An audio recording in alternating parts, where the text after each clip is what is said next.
తండ్రి కూడా మనకి దేవుడితో సమానం. నిజంగా దేవుడిని ఎవరైనా చూశారు ఇక్కడ?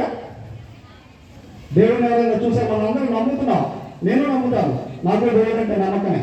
కానీ ఎవరైనా ఒక్కళ్ళైనా చూసారా దేవుడిని? చూడలేదు కదా, చూడకుండానే నమ్మేస్తున్నాం మనం, అంతే కదా. కానీ కన్న తల్లిదండ్రులు మన కళ్ళ ముందు మనకు ప్రత్యక్ష దైవాలు, వాళ్ళే మనకి జన్మనిచ్చినారు.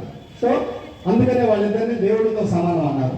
మూడోది మాతృదేవోభవ, పితృదేవోభవ, తర్వాత ఆచార్య దేవోభవ. వీళ్ళందరూ కూడా ఆచార్యులు, ఇక్కడ ఉన్న వాళ్ళందరూ కూడా మనకి దేవుడితో సమానం. తల్లిదండ్రులు దేవుడితో సమానం, ఆచార్యులు దేవుడితో సమానం.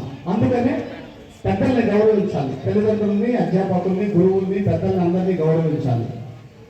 మూడోది ఏం కావాలంటే మనిషికి అభివృద్ధి చెందడానికి, సక్సెస్ సాధించడానికి సత్ప్రవర్తన ఉండాలి. మనిషికి సత్ప్రవర్తన ఉండాలి, మంచి ప్రవర్తన ఉండాలి. మంచి ప్రవర్తన ఉంటే మంచి మార్గంలో నడిస్తే మనం సక్సెస్ సాధించవచ్చు.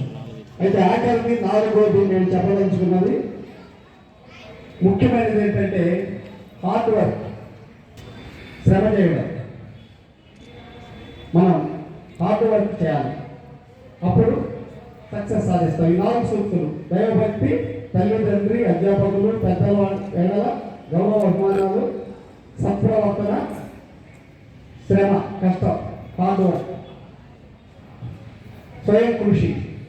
ఈ 4 సూత్రాలు ఎవరు పాటిస్తారో తప్పకుండా వాళ్ళు అభివృద్ధి చెందుతారు.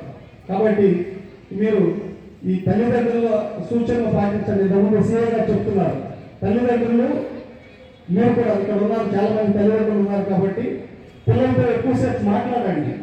మన సొంత విషయాలు మనం చేసుకుంటాం, మన ఆలోచనలు, మన సరదాలు మనవి చాలా ఉంటాయి. కానీ పిల్లలు పుట్టక ముందు వరకు మన వ్యక్తిగత జీవితం మన వరకే పరిమితం అవుతుంది. మన ఇష్టం వచ్చినట్టు మనం ఉండొచ్చు. కానీ